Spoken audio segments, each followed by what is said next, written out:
மொத்த குடும்பம் மாப்பிள மாதிரி ரெடியாவற இந்த கல்யாணம் ராம்ராஜ் கல்யாணம். Your dream plot awaits for you at OMR, ECR and GST with Nama Family Group. Holidays nale adu nama GT Holidays da, South India's #1 travel brand. Sir, இந்த வேங்கைவேல் விவகாரம் தொடர்பாக சிபிசிஐடி அவங்களுடைய குற்றப்பத்திரிகையை தாக்கல் செஞ்சிருக்காங்க. அதில் 3 பேர் மேலே அவங்க அந்த குற்றம் சொல்லியிருக்காங்க. இதில் முக்கியமாக அவங்களும் பட்டியலின மக்கள் அப்படிங்கிறது தான் இங்கே மிகப்பெரிய பேசுபொருளாக மாறி இருக்கு. ஆனால் விசிகா உட்பட பல கட்சிகள், எதிர்கட்சிகள் சிபிஐ விசாரணை வேணும் அப்படின்னு கேட்குறாங்க. என்ன சந்தேகம் அந்த குற்றப்பத்திரிகையில்? முழுக்க ஒரு அயோக்கியத்தனத்தின் உச்சம் தான் சொல்ல முடியும். பாதிக்கப்பட்டவர்கள் மீதே குற்றத்தை சுமத்துவதும் அவர்களையே மீண்டும் அநீதிக்கு உள்ளாக்குவதும் காலமாக தொடர்ந்து இருக்கிற ஒரு நடைமுறை. இது சிபிசிஐடிக்கு 24/1/2023 மாற்றப்பட்டது. 300க்கும் மேற்பட்ட சாட்சிகள் விசாரிக்கப்பட்டிருக்கிறார்கள். 35 பேருக்கு மேற்பட்ட குரல் மாதிரிகள் பரிசோதிக்கப்பட்டிருக்கிறது. தொடக்கத்திலிருந்து காவல்துறையுடைய முயற்சி என்னவாக இருந்தது என்று சொன்னால், அந்த வேங்கை வயலை சார்ந்த தலித் இளைஞர்களையே குற்றவாளிகளாக எப்படியாவது மாற்றி விடுவது என்கிற முயற்சியை தொடர்ந்து கொண்டே இருந்தார்கள். அப்படி இது பண்ணிட முடியுமா சார்? அப்படி சாட்சியங்களை, எவிடன்ஸ் எல்லாம் அப்படி நம்ம மேனிபுலேட் பண்ணிட முடியும்? நிச்சயமா பண்ணலாம், 100% பண்ணலாம். இந்த பிரச்சனையுடைய மையம் என்ன அப்படின்னு சொல்றாங்கன்னா, நீங்க அங்க இருக்கிற ஊராட்சி மன்ற தலைவர் பத்மா, அந்த பத்மாவுடைய கணவர் முத்தையா, சண்முகங்கிற ஒரு தலித் சமூகத்தை சார்ந்த ஒருத்தர், அவர் தான் தண்ணி போடுற அந்த வேலையெல்லாம் பண்ணிக்கிட்டு இருக்காரு. அவரை அந்த வேலையிலிருந்து இவர் தூக்கிட்டதாகும். யாரு? முத்தையா, பத்மாவுடைய கணவர் தூக்கிட்டதாகும். அப்ப அவரை பழி வாங்கணும், சண்முகம் அநீதியா பாதிக்கப்பட்டிருக்காரு, அதனால முத்தையாவை பழி வாங்கணும்னு சொல்லிட்டு சண்முகனுடைய தூண்டுதல்ல இது நடந்ததா சொல்றாங்க. சண்முகத்துக்காக தான் இது நடந்ததுன்னா சண்முகத்தினுடைய தூண்டுதல் இருக்கணுமா இல்லையா? ஏன் சண்முகத்தின் பேரு குற்றப்பத்திரிகையில இல்ல? முத்துகிருஷ்ணன் குற்றவாளி, முரளிராஜா குற்றவாளி, சுதர்சன் குற்றவாளினா அவங்க குடும்பத்தை சார்ந்தவங்களை தண்ணி குடிக்க அவங்க அனுமதிச்சிருப்பாங்களா? ஆனா அவங்க அங்க 2 பேரும் டேங்க்ல இருந்து சிசிடிவி ஃபுட்டேஜ், அதுக்கப்புறம் போன் ஆடியோ எல்லாமே ரிலீஸ் ஆயிருக்கு. அதெல்லாம் சார், டேங்க்ல சிசிடிவி ஃபுட்டேஜ் தானே சார் ஏறுறாங்க, போய் பாக்குறாங்க. என்னங்க அது அயோக்கியத்தனம்? இது என்னங்க இதெல்லாம் ஒரு எவிடன்ஸா? எங்கள்கிட்ட முரளிராஜா தானே சொன்னாரு, இனி ஒத்துக்க சொல்லி பிரச்சனை பண்ற எங்க தலைவர் கூட கேட்டாருங்க. எங்க தலைவரை பார்த்தாரு. டக்குனு போற போக்குல இவங்க எல்லாம் குற்றவாளின்னு சொன்னா நம்ம ஒத்துக்குவோம்? அப்படி ஒத்துக்க முடியாது இல்ல. அவங்க இவ்வளவு எவிடன்ஸ் கொடுத்ததுக்கு அப்புறமா தானே குற்றப்பத்திரிகை தாக்கல். இன்னும் அது குற்றப்பத்திரிகை அதுக்கப்புறம் நீதிமன்றம் ஏத்துக்கலையா இல்ல மேல் விசாரணைக்கு உத்தரவிடுதான்னு தெரியல. குற்றப்பத்திரிகை தாக்கல் செஞ்சு முடிச்சிட்டாங்க, முடிஞ்சிருச்சு. இதுல பேசாம எப்படி இருக்க முடியும்? இல்ல, இப்போ தமிழக அரசு விளக்கம் கொடுத்துட்டாங்க. அந்த குற்றப்பத்திரிகையில இருக்கிற தகவலை சொல்லி இதுதான் நடந்த விஷயம், இனி தவறான தகவல்களை பரப்பாதீங்கன்னு தமிழக அரசு சொல்லிட்டாங்க. தவறான தகவல் தான் குற்றப்பத்திரிகையில இருக்கு. ஆகவே அந்த தவறான தகவல்களை தமிழக அரசே சொன்னாலும் முதலமைச்சரே சொன்னாலும் நாங்க கேட்க மாட்டோம். இதுல காம்ப்ரமைஸ் கிடையாது. இந்த பிரச்சனையில் தலித் மக்களுடைய அதிருப்தியை நிச்சயமாக திராவிட மாடல் அரசு சந்திக்க கூடாது என்று நாங்கள் எச்சரிக்கிறோம். வணக்கம். இன்றைய நேர்காணலில் நம்மோடு விசிகாவிலிருந்து ரஜினிகாந்த் இணைந்திருக்கிறார். அவரை வரவேற்று நிகழ்ச்சிக்குள் போகலாம். சார் வணக்கம். சார் வணக்கம். சார், இந்த வேங்கைவேல் விவகாரம் தொடர்பாக சிபிசிஐடி அவங்களுடைய குற்றப்பத்திரிகையை தாக்கல் செஞ்சிருக்காங்க. அதில் 3 பேர் மேலே அவங்க அந்த குற்றம் சொல்லியிருக்காங்க. இதில் முக்கியமாக அவங்களும் பட்டியலின மக்கள் அப்படிங்கிறது தான் இங்கே மிகப்பெரிய பேசுபொருளாக மாறி இருக்கு. அவங்க 397 சாட்சியங்களை விசாரிச்சிருக்கோம், தடைவியல், அதுக்கப்புறம் எண், டவர், நிறைய டீட்டெயிலை விசாரிச்சு தான் போலீஸ் இந்த கன்க்ளூஷனுக்கு வந்திருக்கு அப்படின்னு அந்த ரிப்போர்ட்ல சொல்றாங்க. ஆனா விசிகா உட்பட பல கட்சிகள், எதிர்கட்சிகள் சிபிஐ விசாரணை வேணும் அப்படின்னு கேட்குறாங்க. என்ன சந்தேகம் அந்த குற்றப்பத்திரிகையில? இது முழுக்க ஒரு அயோக்கியத்தனத்தின் உச்சம் தான் சொல்ல முடியும். அதாவது பாதிக்கப்பட்டவர்கள் மீதே குற்றத்தை சுமத்துவதும் அவர்களையே மீண்டும் அநீதிக்கு உள்ளாக்குவதும் காலமாக தொடர்ந்து இருக்கிற ஒரு நடைமுறை. இது 1968 வெண்மணி, கீழ வெண்மணியில் கூலி உயர்வு கேட்டு போராடிய கூலி தொழிலாளர்கள், அவங்க பெண்கள், குழந்தைகள் உட்பட 44 பேர் உயிரோடு வைத்து எரித்து கொலை செய்யப்பட்டார்கள். அந்த கொலையினுடைய முதல் குற்றவாளியாக இருந்த கோபாலகிருஷ்ணனை இந்த சென்னை உயர்நீதிமன்றமும், அதாவது நாகப்பட்டினம் மாவட்ட நீதிமன்றமும், சென்னை உயர்நீதிமன்றமும், உச்ச நீதிமன்றம் உட்பட அனைத்து நீதிமன்றங்களும் அவரை நிரபராதி என்று விடுதலை செய்தது. என்ன காரணம் சொன்னிச்சுன்னு கேட்டிங்கன்னா, இவர் உயர் சாதியை சார்ந்தவர், கார் வச்சிருக்கிறாரு, மிகப்பெரிய நிலச்சி வாழ்ந்தாரு, இவர் சேரிக்குள்ள போய் அந்த வீட்டுக்கு தீ வைத்தார் என்பதை இந்த நீதிமன்றம் நம்ப மறுக்கிறது. ஆகவே இவர் விடுதலை செய்யப்படுகிறார் என்று அந்த கோபாலகிருஷ்ணன் உள்ளிட்ட குற்றவாளிகள் விடுதலை செய்யப்பட்டார்கள். அன்றைக்கு 1968 நடந்த அதே கொடுமை, அதே அநீதி தலித் மக்களுக்கு, தீண்டத்தகாத பட்டியலின மக்களுக்கு இன்றைக்கு இந்த திராவிட மாடல் ஆட்சியிலும் தொடர்வது என்பது வேதனைக்குரிய ஒரு செயலாக நாங்கள் பார்க்கிறோம். அதாவது இப்படி ஒரு சம்பவம் நடந்துருச்சு. சம்பவம் வந்து நடந்த உடனே 2022 வந்து டிசம்பர் 26 அந்த அந்த காலகட்டத்தில் தான் வெளியில் வருது இந்த சம்பவம். உடனடியாக 29ஆம் தேதியே வந்து போராட்டத்தை அறிவித்து 31ஆம் தேதி விடிஞ்சா நியூ இயர் 2023 நியூ இயர் 31ஆம் தேதி எங்கள் தலைவர் டாக்டர் எழுச்சி தமிழ் தலைமையில் ஒரு மிகப்பெரிய போராட்டத்தை புதுக்கோட்டையில் நாங்கள் நடத்தினோம். அதை தொடர்ச்சியாக நாங்கள் வந்து தமிழ்நாடு முழுக்க 3 கட்ட போராட்டங்கள் நடத்தினோம். முதலமைச்சரை சந்தித்து எங்கள் தலைவர் வந்து அழுத்தம் கொடுத்தாரு, கடிதம் கொடுத்தாரு. எங்களுடைய சட்டமன்ற உறுப்பினர்கள் குறிப்பாக SS பாலாஜி போன்றவர்கள் வந்து சட்டசபையிலே வந்து கேள்வி எழுப்பினார்கள். இது வந்து CBCIDக்கு 24/1/2023 மாற்றப்பட்டது. 300க்கும் மேற்பட்ட சாட்சிகள் விசாரிக்கப்பட்டிருக்கிறார்கள். 35 பேருக்கு மேற்பட்ட குரல் மாதிரிகள் பரிசோதிக்கப்பட்டிருக்கிறது. 10 பேருக்கு வந்து அதாவது இந்த பிரெயின் DNA டெஸ்ட்டுக்கு வந்து கொடுக்கப்பட்டதாக சொன்னப்பட்டதா, நான் கொடுக்கப்பட்டதாக தெரியவில்லை. இவ்வளவு வந்து நாடகம் நடத்திவிட்டு 2வது ஒரு நபர் நீதிபதி ஆணையம் வேற போட்டிருக்காங்க, நீதிபதி சத்யநாராயண தலைமையில். இவ்வளவு நாடகங்களை நடத்திவிட்டு தொடக்கத்திலிருந்து காவல்துறையுடைய முயற்சி என்னவாக இருந்தது என்று சொன்னால், அந்த வேங்கை வயலை சார்ந்த தலித் இளைஞர்களையே குற்றவாளிகளாக எப்படியாவது மாற்றி விடுவது என்கிற முயற்சியை தொடர்ந்து கொண்டே இருந்தார்கள். அது முறியடிக்கப்பட்டு கொண்டே வந்தது. எங்கள் தலைவருடைய வந்து நேர்மையான செயல்பாட்டிலையும் முதலமைச்சரை வலியுறுத்தியது காரணமாகவும், டிஜிபி சந்தித்து நேர்மையாக விசாரணை போகணும் அப்படின்னு வலியுறுத்துறது காரணமாகவும் அந்த முயற்சி முறியடிக்கப்பட்டு கொண்டே வந்தது. இல்ல அப்படி பண்ணிட முடியுமா சார்? அப்படி சாட்சியங்களை எவிடன்ஸ் எல்லாம் அப்படி நம்ம மேனிபுலேட் பண்ணிட முடியுமா? நிச்சயமா பண்ணலாம், 100% பண்ணலாம். நீங்க வந்து இங்கே ஒரு SC/ST ஆக்ட் இருக்கு, இந்தியாவில் இருக்கு. என்ன அடிப்படையில் அது செயல்படுது உங்களுக்கு தெரியும் தானே? நீங்கள் வந்து இப்போ ஒரு சாதிய வன்கொடுமையால் பாதிக்கப்பட்டு நீங்கள் புகார் கொடுத்தீங்கன்னா காவல்துறையிலே அந்த புகார் எடுக்க மாட்டாங்க. ஒருவேளை வந்து நீங்கள் போராட்டம் பண்ணி ஆர்ப்பாட்டம் பண்ணி ரொம்ப ப்ரெஷர் பண்ணி அந்த புகாரை வந்து நீங்கள் எடுக்க வச்சிங்க, அல்லது நீதிமன்றத்துக்கு போய் அது FIR பதிவு பண்ண வச்சிங்கன்னா அதில் ஒழுங்காக விசாரணை நடத்துறதில்ல. ஒருவேளை நீங்கள் கொடுத்த புகாருக்கு யார் குற்றவாளியோ, நீங்கள் யார் மீது வந்து புகார் கொடுக்குறீங்களோ அந்த குற்றவாளியை கூப்பிட்டு உங்கள் மேலே ஒரு கம்ப்ளைண்ட் எழுதி வாங்குறாங்க, கவுண்டர் கம்ப்ளைண்ட். இது எழுதப்படாத சட்டமாக நடைமுறையில் இருந்துகிட்டு இருக்கு. அப்போ போலீஸ் அப்படி வந்து கவுண்டர் கம்ப்ளைண்ட் பாதிக்கப்பட்டவங்க மேலே யார் குற்றவாளி அவன்கிட்ட எழுதி வாங்கிட்டு நீங்கள் 2 பேரும் காம்ப்ரமைஸாக போங்க, போட்டால் கேஸ் போட்டால் 2 பேர் மேலேயும் போடுவேன், இல்லைன்னு சொன்னாக்கா 2 பேரையும் வந்து உள்ள தள்ளுவோம், காம்ப்ரமைஸா போங்கன்னு மிரட்டுற சம்பவம் தொடர்ச்சி நடக்குது. எல்லா ஆட்சியும் நடக்குது. அதிமுக ஆட்சியும் நடக்குது, திமுக திராவிட மாடல் ஆட்சியிலும் இது நடந்துகிட்டு இருக்குது. இதனுடைய உச்சகட்ட அயோக்கியத்தனம் இது. இந்த நீங்க வந்து ஒரு போலீஸ்கார் இருக்காரு, அதுல அந்த 3 பேர்ல ஒருத்தர் நினைக்கிறேன், இந்த 3 வந்து முரளிராஜா போலீஸ்கார். அவர் ஏற்கனவே அவரை கம்பல் பண்றாங்கன்னு ஏற்கனவே வந்தாரு. நான் அவரை சந்திச்சு பேசியிருக்கிறேன். உங்ககிட்ட அவர் பேசினாரு, என்கிட்ட பேசினாரு, நேரடியாக வந்தாரு, எங்க தலைவரை சந்திச்சு சொன்னாரு, ஆனா எங்களுக்கு எந்த விதத்துலையும் வந்து இதுல தொடர்பு இல்லை, எங்களை வந்து கம்பல் பண்றாங்க, எங்களை வந்து ஒத்துக்க சொல்றாங்க. பிரபாகரன்கிற ஒரு இளைஞர், அவரை வந்து ஒத்துக்க சொல்லி பிரச்சனை பண்ணாங்க. அப்படி பிரபாகரன் ஒத்துருந்தா அவர் தான் இப்ப குற்றவாளியா இருந்திருப்பார். இந்த 3 பேரும் இல்லை. இப்போ இந்த 3 பேரும் இல்லாமல் பிரபாகரன் குற்றவாளியாக மாறி இருப்பார். பிரபாகரன் ஒத்துக்க மறுத்தார். அவர் மதுரை உயர்நீதிமன்றத்திலாம் கேஸ் போட்டு அவர் வந்து தன்னை பாதுகாத்துக்கிட்டார். அவரை விட்டுடுச்சு காவல்துறை. இந்த பிரச்சனையுடைய மையம் என்ன அப்படின்னு சொல்கிறாங்கன்னா, நீங்கள் அங்கே இருக்கிற ஊராட்சி மன்ற தலைவர் பத்மா, அந்த பத்மாவுடைய கணவர் முத்தையா, அந்த முத்தையா வந்து சண்முகங்கிற ஒரு தலித் சமூகத்தை சார்ந்த ஒருத்தர். அவர் தான் தண்ணி போடுற அந்த வேலையெல்லாம் பண்ணிக்கிட்டு இருக்கார். தண்ணின்னா அந்த டேங்கு தண்ணி வந்து திறந்து விடுறது வேலை. அவரை வந்து அந்த வேலையிலேருந்து இவர் தூக்கிட்டதாகவும், யாரு முத்தையா பத்மாவுடைய கணவர் தூக்கிட்டதாகவும், இல்லை பத்மா பேரில் தான் அதை செய்வாங்க.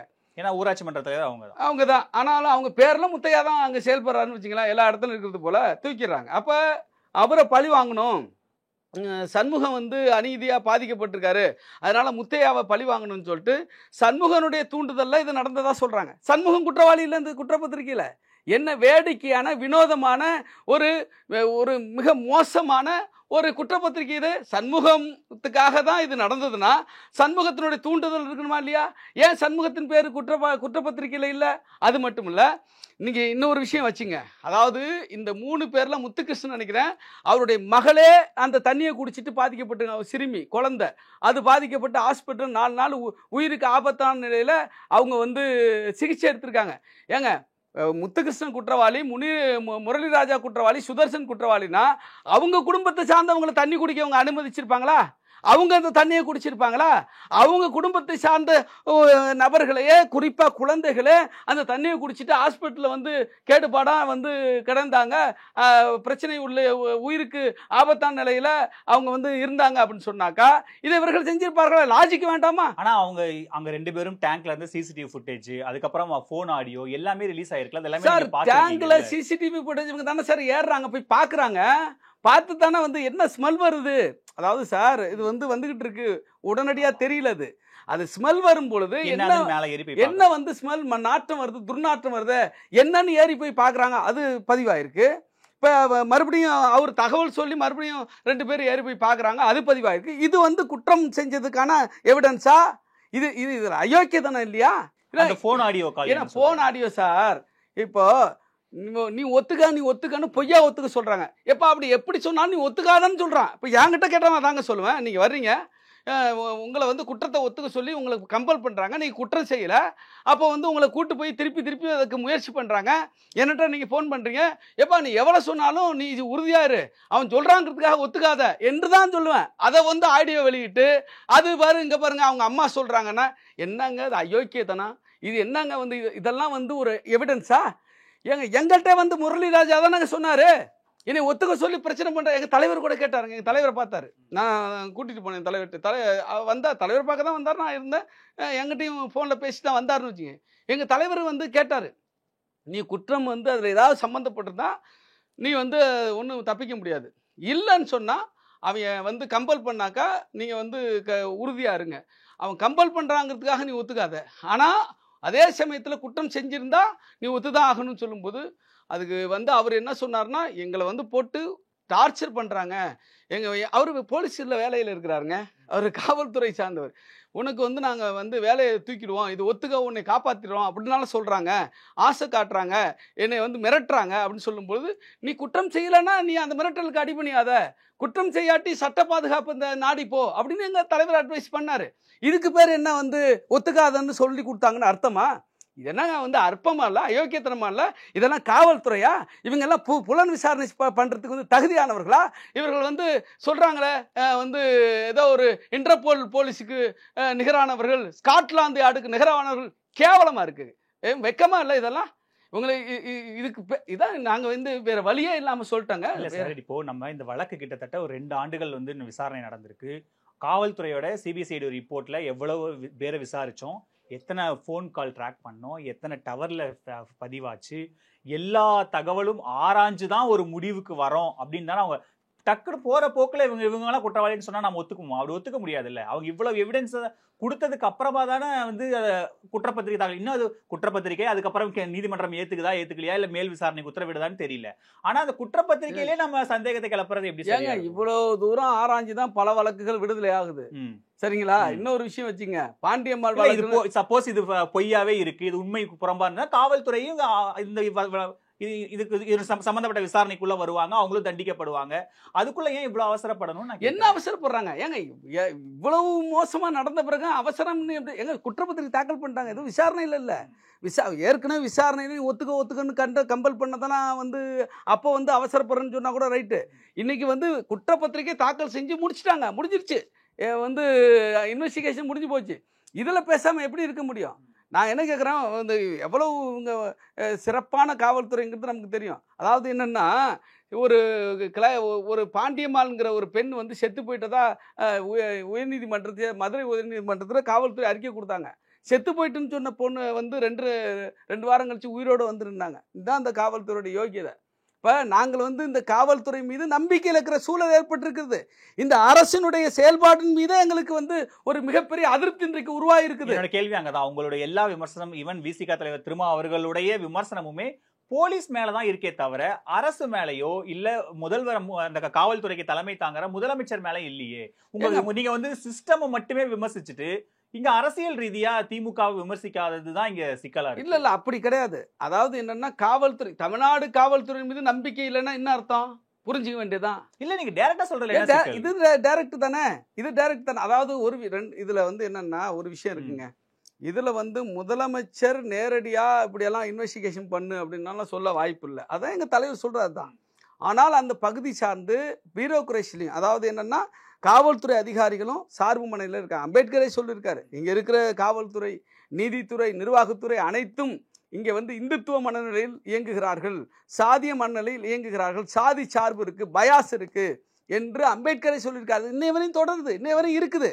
நீங்க முதலமைச்சர் வந்து போய் நீங்க இப்படி தப்பா பண்ணுங்கன்னு சொல்றதுக்கு வாய்ப்பு இல்லை. ஆனா அதே சமயத்தில் அந்த பகுதியை சார்ந்த அரசியல்வாதிகள் சொல்ல வாய்ப்பு இருக்கு. தேர்தலுக்காக, வாக்கு வங்கிக்காக அங்க வந்து குற்றவாளியாக நாங்கள் சுட்டி காட்டுகிற ஒருவர் ஒரு மிகப்பெரிய சமூகத்தை சார்ந்தவராக இருக்கிறாரு. அங்க வாக்கு வங்கி தீர்மானிக்கிற சமூகமாக இருக்கிறது. அந்த வாக்கு வங்கிக்காக கூட அந்த லோக்கல் அரசியல்வாதிகள் உட்பட அவர்களுடைய நிர்பந்தத்தால் கூட இது நடந்திருக்கிறதுக்கு சாத்தியம் இருப்பதாக நாங்கள் குற்றம் சாட்டுகிறோம், குற்றம் சுமத்துகிறோம். இல்ல இப்போ தமிழக அரசு விளக்கம் கொடுத்துட்டாங்க. அந்த குற்றப்பத்திரிகையில இருக்கிற தகவலை சொல்லி இதுதான் நடந்த விஷயம், இனி தவறான தகவல்களை பரப்பாதீங்கன்னு தமிழக அரசு சொல்லிட்டாங்க. இப்ப என்ன செய்ய? தவறான தகவல் தான் வந்து குற்றப்பத்திரிகையில் இருக்கு. ஆகவே அந்த தவறான தகவல்களை தமிழக அரசே சொன்னாலும் முதலமைச்சரே சொன்னாலும் நாங்கள் கேட்க மாட்டோம். நாங்கள் வந்து உண்மையான வந்து சம்பவம் என்ன, உண்மையில் நடந்த யார் வந்து உண்மையான குற்றவாளிகள், அவர்களை நீங்கள் கைது செய்ய வேண்டும், அவர்கள் மீது விசாரணை நடக்க வேண்டும் என்று நாங்கள் சட்ட போராட்டத்தை நடத்துவோம். 27ஆம் தேதி நாங்கள் வந்து பெட்டிஷன் போட போறோம். விசிக சார்பாக பெட்டிஷன் போடுறோம், எங்களோட லீகல் விங்கு சார்பாக பெட்டிஷன் போடுறோம். அந்த வந்து சார்ஜ் ஷீட், அந்த குற்றப்பத்திரிகை ஏற்கக்கூடாது என்று பெட்டிஷன் போடுறோம். இதுல காம்ப்ரமைஸ் கிடையாது. இந்த பிரச்சனையில் தலித் மக்களுடைய அதிருப்தியை நிச்சயமாக திராவிட மாடல் அரசு சந்திக்க கூடாது என்று நாங்கள் எச்சரிக்கிறோம். இல்லன்னு சொன்னா தமிழ்நாடு முழுக்க இருக்கிற மேல எச்சரிக்கிறீங்க. இந்த பிரச்சனை நீங்க சொல்ற மாதிரி குற்றப்பத்திரிகை தாக்கல் செஞ்சு யாரெல்லாம் குற்றம் பண்ணாங்க, அவங்க என்ன சமூகம் முதல்ல கொண்டு வந்ததுக்கு அப்புறம் அதுக்குதான் நாங்க முதலமைச்சரை சந்திக்கிறோம், வலியுறுத்துறோம், எச்சரிக்கிறோம் சொல்றது எச்சரிக்க கூடாதா? அதுக்குதாங்க ஒரு ஆப்ஷன் கொடுக்குறோம். நீங்களே முன் வந்து சிபிஐக்கு மாத்திருங்கன்றோம். நாங்க சிபிஐ மேல எங்களுக்கு நம்பிக்கை இருக்குன்னு சொல்ல முடியாது. ஆனா வேற ஆப்ஷன் இல்ல. வேற எங்க நாங்க போய் சிபிஐக்கு மாத்திட்டீங்கன்னா இந்த உங்க மேல இருக்கிற விமர்சனம் வந்து உண்மை தெரிஞ்சுக்கணுங்க, உண்மை வந்து வெளில வரணுங்கிறதுதான் நோக்கமே தவிர வழக்குகள் எவ்வளவு காலதாமதமாகுது, எவ்வளவு அந்த வழக்கு விசாரணை எல்லாருக்கும் தெரியும். சிபிஎஸ்இடிக்குமே ஈவன் திரும்ப சொல்றாரு சிபிஐ மேலேயும் நம்பிக்கை இல்லதான், ஆனா வேற என்ன பண்றது அப்படின்னு. வேற ஆப்ஷன் இல்லையே சார், வேற எங்க போறது? நீங்க இல்லைன்னா ஸ்பெஷல் இன்வெஸ்டிகேஷன் டீம் தான் வந்து நீங்க அமைக்கணும். அது வந்து வேற வழி இல்லைங்க. ஒரு வழி என்ன இருக்கு, லோக்கல் போலீஸ் வந்து இப்படி தப்பாக போடுறாங்கங்கிறதுனால தான் நாங்கள் விசாரணை முகமையை மாற்ற சொன்னோம். சிபிசிஐடிக்கு தமிழ்நாடு அரசு உத்தரவிட்டது. சிபிசிஐடி வேற இல்லை, இங்கே இருக்கிற இந்த தமிழ்நாடு போலீஸினோட ஒரு பிரிவு தான் சிபிசிஐடி. அவங்களுக்கு சார்பு இருக்குமானா நிச்சயமாக இருக்கும். சிபிஐக்கு நாங்கள் வேற வழி இல்லாமல் சிபிஐ கேட்குறோம். இன்னும் சொல்ல போனால் சிபிஐ கூட நேரடியாக கேட்கல. முன்னாடி நாங்கள் கேட்டது ஸ்பெஷல் இன்வெஸ்டிகேஷன் டீம், சிறப்பு புலனாய்வு குழு. அப்போ இந்த சிறப்பு புலனாய்வு குழுவை போட்டாக்கா அதில் வந்து இந்த இன்வெஸ்டிகேட்டிங் எக்ஸ்பர்ட் வந்து அதில் வந்து உள்ளடக்கி ஒரு குழு அமைக்க சொன்னோம். அது அமைக்கலை. இப்போ வந்து அதை அமைக்க சொல்கிறோம். அது இல்லைன்னா சிபிஐ தான் வேறு வழி. இல்லைன்னு சொன்னால் நாங்கள் நீதிமன்றத்தை நாடி நீதிமன்றத்தினுடைய கண்காணிப்போடு கூடிய ஒரு விசாரணையை நாங்கள் கோருவோம். இப்போ அதுதான் எங்களுக்கு இருக்கிற சட்டப்படியான இருக்கிற வாய்ப்புகள். அரசியல் ரீதியாக என்ன செய்ய போறீங்க? அரசியல் ரீதியாக நாங்கள் வந்து ஒரு அதிருப்தியை, நாங்கள் வந்து ஒரு கண்டனத்தை நாங்கள் வெளிப்படுத்தி இருக்கிறோம், தெரிவிச்சிருக்கிறோம். எங்களுடைய குரல், இப்ப நீங்க ஒரு விஷயம் புரிஞ்சுங்க சார், எங்களுடைய கோரிக்கை, நாங்கள் வந்து வெளிப்படையான ஒரு அதிருப்தியை, வெளிப்படையான கண்டனத்தை, வெளிப்படையான எச்சரிக்கையை நாங்கள் தமிழக அரசுக்கு, முதலமைச்சருக்கு தெரிவிச்சிருக்கிறோம்.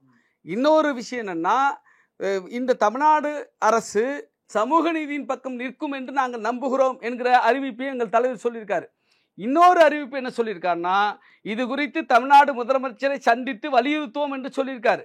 இப்போ இதெல்லாம் நாங்கள் செஞ்சு இதில் வந்து எங்களுக்கு வந்து ஒரு திருப்தியான பதில் இல்லைன்னு சொன்னால், ஒரு நேர்மையான விசாரணைக்கு வந்து தமிழ்நாடு அரசு வந்து ஒத்துழைக்கவில்லை என்று சொன்னால், அடுத்த கட்டம் குறித்து எங்களுடைய கட்சி முடிவு செய்யும். என்ன சொல்றாங்கன்னா, குற்றப்பத்திரிகையை தாக்கல் செஞ்சதுக்கு அப்புறமும் கூட நான் வந்து முதலமைச்சரை வலியுறுத்துவேன், இது சமூக நீதி பக்கம் நிக்கும் இந்த அரசுன்னு திமுகவுக்கே தொடர்ந்து நீங்க சப்போர்ட் பண்ணிட்டே இருக்கீங்களே, அப்ப இதுக்கு கூட்டணியை தவிர வேற என்ன? அப்படியெல்லாம் கிடையவே கிடையாது, அப்படியெல்லாம் கிடையவே கிடையாது. நான் திருப்பி உங்களுக்கு சொல்றோம், நீங்க உங்களுடைய எல்லாருடைய நோக்கமும் ஏதாவது ஒண்ணு வச்சுக்கிட்டு உடனே நீங்க வச்சுக்கிட்டு வர மாட்டீங்களான்னு கேக்குறீங்க. அது இல்ல, அது அவசியம் இல்ல. பிசிகாவோட ஆன்மா சம்பந்தப்பட்ட விஷயம். பட்டியல மக்கள் பாதிக்கப்பட்டிருக்காங்க, குற்றம் செஞ்சவங்க பட்டியல மக்கள்னு ஒரு குற்றப்பத்திரிக்கை வந்திருக்கு.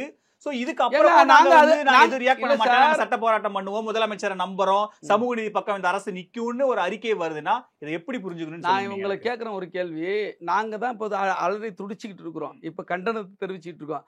தமிழ்நாடு அரசை வந்து இந்த காவல்துறை மீது நம்பிக்கை இல்லைன்னு சொல்றோம், இந்த குற்றப்பத்திரிகை ஏற்கக்கூடாதுன்னு சொல்றோம், இதுக்கு எதிராக வழக்கு தொடுக்குன்னு சொல்றோம். அதிமுக என்னங்க பண்ணிட்டு இருக்கு? பிஜேபி என்னங்க பண்ணிட்டு இருக்கு?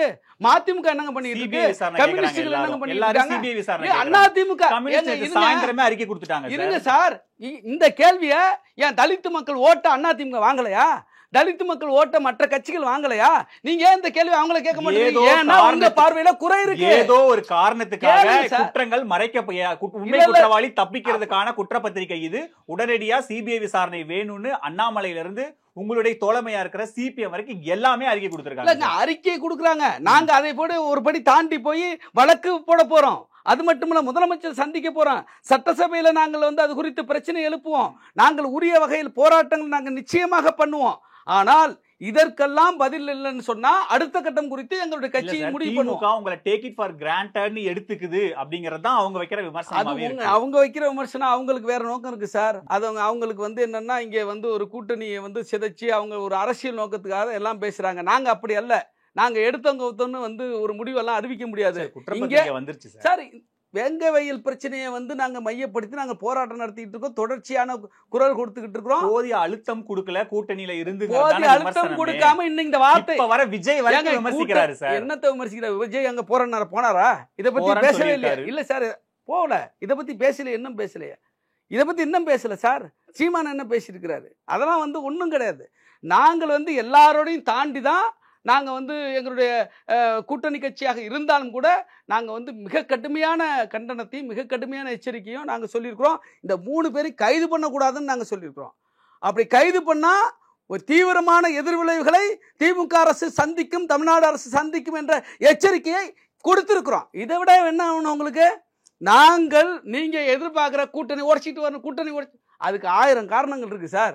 நீங்க வந்து இது முக்கியமான காரணம் இல்லையா சார்? இதுவும் முக்கியமான காரணம் தான், இதுவும் முக்கியமான காரணம் தான்.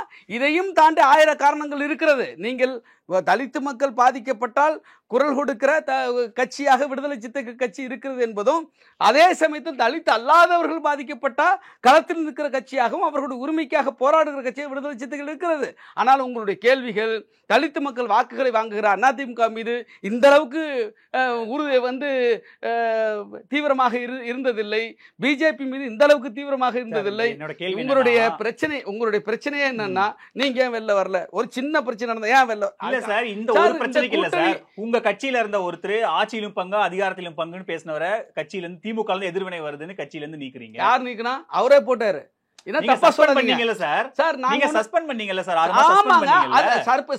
திமுக சொன்னதுக்காக இல்ல, எங்க தலைவரை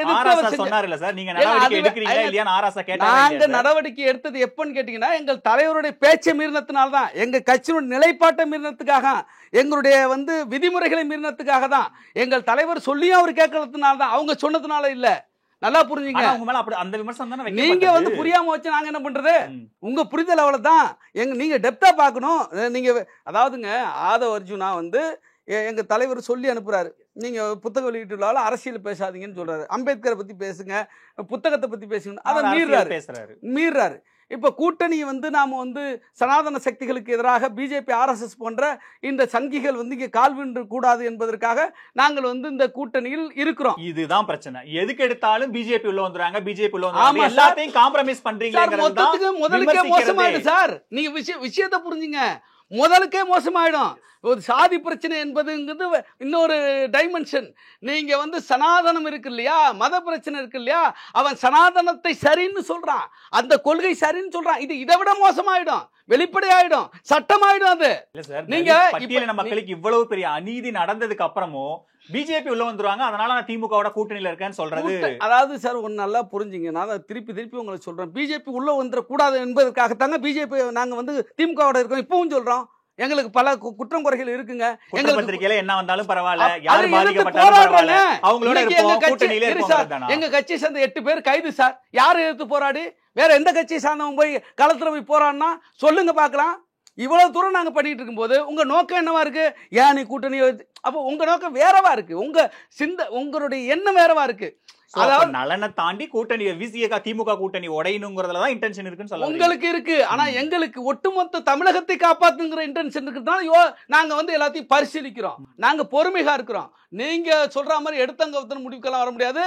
அது இதை விடவும் மோசம், இதை விடவும் எல்லாத்துக்கும் மோசமாயிடும். நீங்க சமூக நீதிக்கு நேர் எதிரானவர்கள், சனாதனத்தை நேரடியாக ஆதரிப்பவர்கள், சாதிய ஏற்றத்தாழ்வை சரி என்று சொல்பவர்கள், இங்க இருக்கிற மத வெறுப்பை திணிப்பவர்கள், கல்விக்கு ஒடுக்கப்பட்ட மக்களும் பிற்படுத்தப்பட்ட மக்களுடைய கல்விக்கு எதிராக இருப்பவர்கள், அனைத்துமே சிக்கலாயிடும். ஆகவே தான் நாங்க அனைத்தையும் பரிசீலனை பண்ணி ஒரு பெரிய லார்ஜர் இன்ட்ரெஸ்ட்ல நாங்க இந்த கூட்டணி தொடர்ந்துகிட்டு இருக்கிறோம். சரி, இப்போ இந்த விவகாரம் தொடர்பா திருமா அவர்களோட அறிக்கை வந்து ரொம்ப மென்மையா இருக்கு, இதுக்கு மேல ஏன் ரியாக்ட் பண்ணாம இருக்காரு? ரொம்ப மயிலிறகால வருடி கொடுக்கிற மாதிரியான ஒரு அறிக்கை. 3 பேரை கைது பண்ணா இருங்க சார், விமர்சனம் இருக்கு, அதுக்கு என்ன பதில் சொல்லுங்க? இதான் நான் பதில் சொல்றேன். இந்த 3 பேரை கைது பண்ணா மிகப்பெரிய எதிர்வீர்களை சந்திக்க நேரிடும் அப்படின்னா என்னங்க அர்த்தம்? மென்மையான விமர்சனம் அது. இந்த தமிழ்நாடு காவல்துறை மீது எங்களுக்கு நம்பிக்கை இல்லை என்று டிக்ளேர் பண்ணுவது, அறிவிப்பது மென்மையான கண்டனமா? இந்த தமிழ்நாடு அரசு நீங்க வந்து முதலமைச்சர் மேலே நம்பிக்கை இல்லைன்னு சொல்லுங்க. என்னங்க முதலமைச்சர் மேலே நம்பிக்கை இல்லைன்னு சொல்லுங்க. எங்க நாங்க வந்து தெளிவா சொல்லிட்டு இருக்கோம். நீங்க உங்க வியாக்கியானத்தை நீங்க வேணா வச்சுங்க, நாங்க தெளிவா சொல்றோம், நீங்க எப்படியும் வேணா புரிஞ்சுங்க. அதை பத்தி எங்களுக்கு ஒண்ணும் இல்லை. நாங்க வந்து எந்த டைமென்ஷன் சொல்லணும், எந்த வந்து அளவுகோல்ல சொல்லணும், எல்லாமே எங்களுக்கு தெரியும். அதனால வந்து நீங்க ஸ்டாலின் கூட பேர சொல்லுங்க, இல்ல நீங்க வந்து முதலமைச்சர்னு சொல்லுங்க, அது உங்க விருப்பம். ஆனால் நாங்கள் இந்த அரசு நிர்வாகத்தை நாங்கள் எதிர்த்திருக்கிறோம், கடுமையாக கண்டனத்தை பதிவு பண்ணியிருக்கிறோம். குற்றப்பத்திரிக்கையில் 3 பேர் சொன்னா கூட கைது பண்ணக்கூடாதுன்னு சொல்றோம். கைது பண்ணுனா நடக்கிறது வேறன்னு சொல்லியிருக்கிறோம். அப்ப அதான் அர்த்தம். அது நீங்க 3 பேரை கைது செய்தால் எதிர்வினைகள் தீவிரமாக இருக்கும், தீவிரமான எதிர்வினைகளை நீங்கள் சந்திப்பீர்கள் என்று சொல்லுவதை தாண்டி அதை விட ஒரு கண்டனம் உங்களுக்கு இருக்கா? நாங்கள் உறுதியாக இருக்கிறோம், சமரசமற்று இருக்கிறோம்.